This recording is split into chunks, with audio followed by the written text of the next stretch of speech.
actually, hopefully, strip down this TRP lever. So this one is that one, the SPEC Trail S. So it comes with the 4 piston calipers, which I do have one here, so you can kind of see, but the caliper's got the same name on it anyway. So there you go, it comes with that kind of caliper. And yeah, we're just going to strip the lever down and rebuild it. So what we're going to do, I'm actually going to take the top cap off just because we might as well. And this is a T15, which is also your bleed port screw if you wanted to bleed the brakes. And when you take the screw out, there should be a little rubber seal on there as well. So yeah, just make sure that you don't lose that. And then the other two, I think, are T10. So you've got a bolt here, which is a T10 Torx. And then this one is T10 as well. And then we're going to take those out so they don't pull on the rubber diaphragm underneath. And there's your top cap. And then you're left with your rubber diaphragm.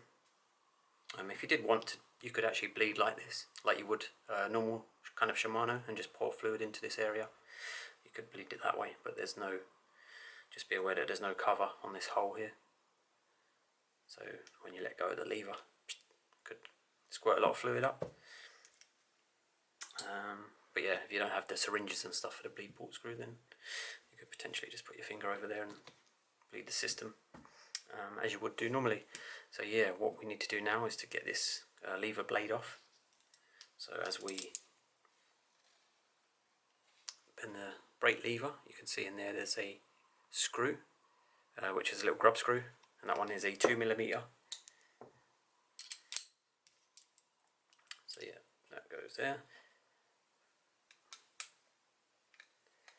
You just pull that out, and there is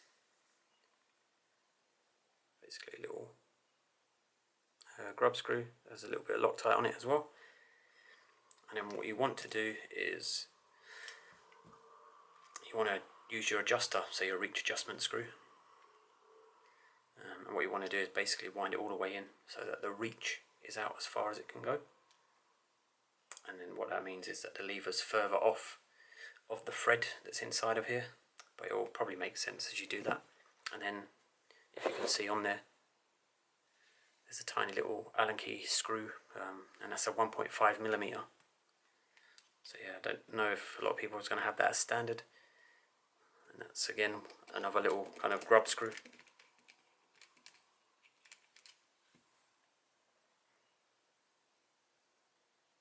So yeah. And then your reach adjuster just pulls off like that.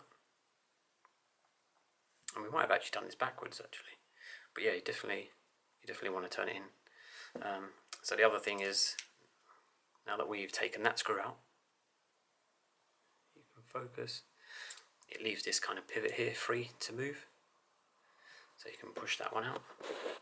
So what I have is just a prodder that I'm going to use to push that out. So I'm just going to slot that into there, and there you go, that's popped out relatively easily. And then there is your kind of pivot that sits in there. If you do have like trouble getting that out, then it could be that you just want to kind of move the lever, try and wiggle it up and down and push it in like that. And as you push on that pivot whilst doing that kind of stuff, that should help it move. So what you're left with now is that your lever's basically just hanging on by the reach adjuster. So yeah, and you might get away with just turning that a few times.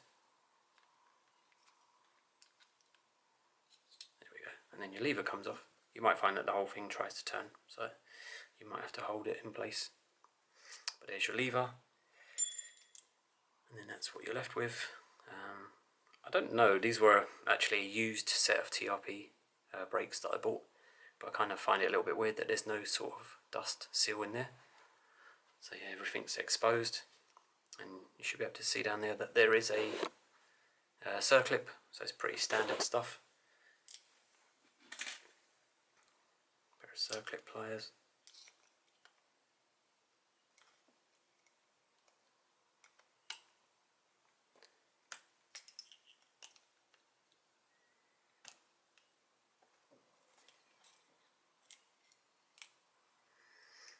go, so we got your circlip, and then there's your adjuster for your reach, and a washer as well. And then what you're left with is the piston that's sitting inside. And I don't think these come out. Some breaks when you take all that kind of stuff off. When you remove the circlip and the washer, the piston will actually spring out. But on these ones, it doesn't really protrude.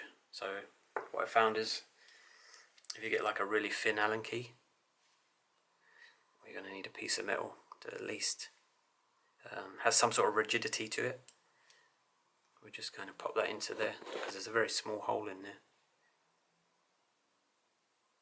Just about see it there, right down the centre. There we go. And just make sure before you push on this, try and get it nice and central. So if it's going to go inside there, try and keep it nice and straight. So it's like pushing in the centre of the piston. You don't really want it pushing against the inner kind of barrel or the inner bore of the master cylinder, because you might scratch the internal parts. But yeah, you'll feel it when it's on the piston. And you're just going to give that a tiny little push, because on this one it doesn't take much to come out. There we go. So what we have now is the master cylinder is totally empty, and you have your piston and your spring. And that's basically it really. All we have to do now is check your seals, make sure that they're alright. The piston is not corroded or anything like that. Obviously if your seals are damaged, scratched, look a bit cracked, maybe swollen, looking a bit old, then it's worth replacing. In the UK we have to order the parts from kind of specialist TRP dealers. It's not really that common to get TRP stuff here, but I found a lot of the stuff just comes from America anyway. So if you're in the US, it's probably a lot easier for you to get bits. I kind of think of TRP as like the American version of Shimano. I think TRP and Tektro is the same company, so yeah, that's all good. And now we just go back over the steps that we've already done. So we're just going to drop the spring in. It doesn't click onto there, it just kind of sits on there. So if we drop that spring into there, and then we drop our piston in, and just grab something to push down on the piston. You might want to just kind of, as you push, just wiggle it a little bit, just so the bits of rubber are nice and seated in there, and just make sure they can move and that they're happy. So you're just going to grab your reach adjuster and your washer and put that on, and at the same time we're just going to put the circlip back onto the circlip pliers so that that part is ready. There is a groove in there that the circlip fits into, but it's very deep down in this kind of bore, in this brake. Let me try and get a bit more light on there. So you're just above where that piston is sitting.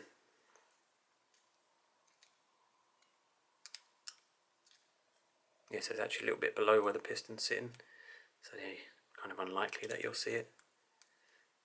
It's just in there somewhere. There's a little groove for the circlip. So we're going to drop that onto there.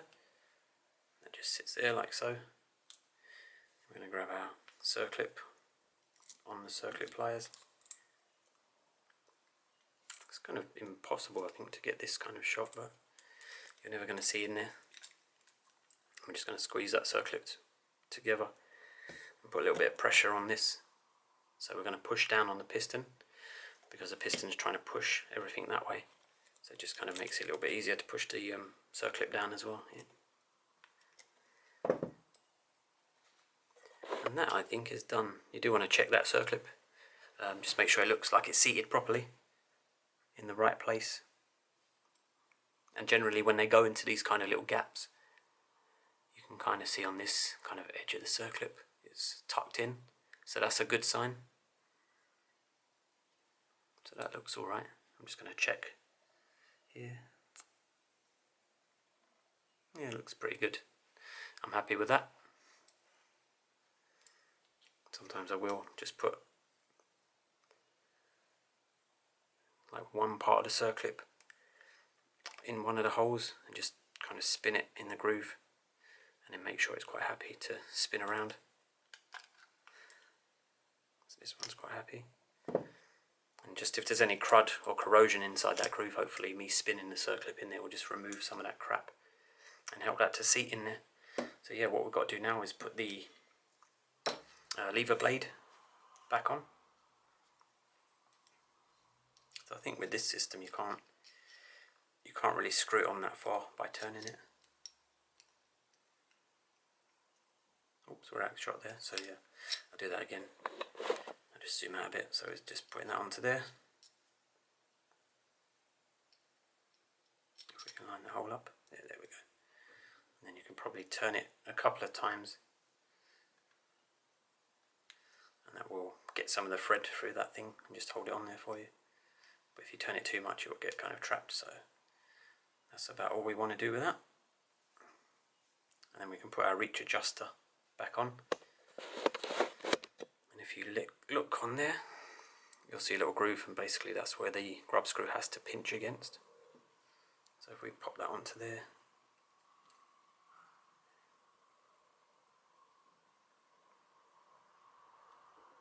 and then you can what you can do is just look in the hole, and then you'll be able to see where it needs to go.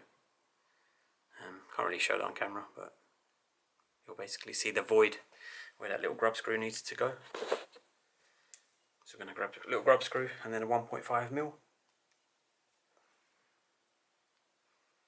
We're just going to line that up, or just take it off and have a little look. So it needs to go there.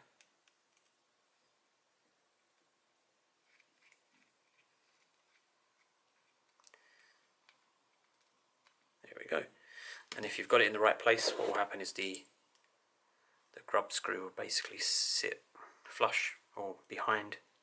If you put that in the wrong place, the grub screw will stick out and you'll be able to feel it.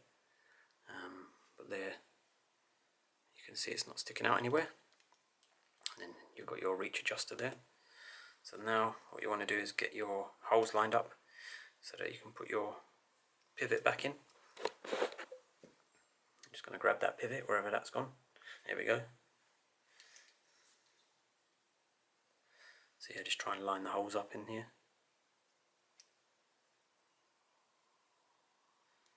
Somewhere around there. I'm just going to drop that in. I'm just kind of giving the lever a little bit of a wiggle to try and line things up a little bit better. So that's in there. And then what we're going to do is grab the other grub screw, which I think was a 2.5mm or a 2mm. What was it? Yeah, 2mm.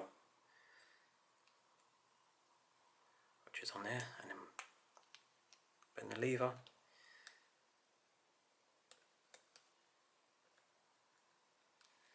And then because these screws are so small, you don't really want to put a lot of torque on them. You don't want to stress them too much. So I've done that like finger tight, and then I'll just do a tiny little nip up.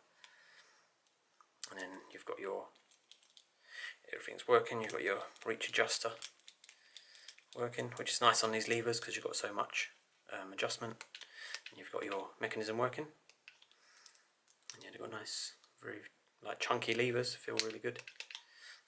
And so basically that's really the rebuild done. I'm just going to go ahead and put the rubber diaphragm and the top cap back on anyway.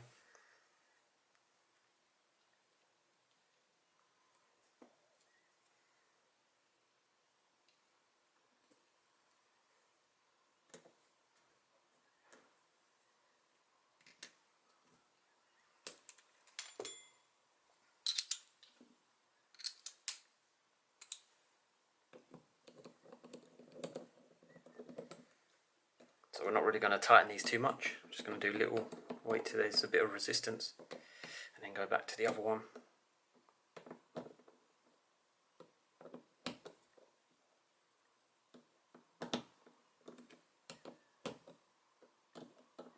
And yeah, that's kind of where I want to be with that. I don't really want to tighten it too much because I've had the problem where this, because this is only a plastic cap, it actually started to bow. So tightening these two was kind of causing it to be deformed. So yeah, I just kind of nip it up and hope that the rubber seal, the rubber diaphragm does the job. And then we just got to add bleed port screw left to put in, which is a T15. And I'm just going to go backwards on that one until it clicks into place. There we go. Just so you don't mess the thread up. And this is the same. It's got a massive rubber seal on it, so you really don't need to tighten this much at all. So I'm just going to go, and you can see how easy that is to undo. Literally just gonna bit of resistance, and then the rubber seal should do everything that you need it to do. So yeah, there you go, TRP, SPEC Trail S, I think. So yeah, nice levers.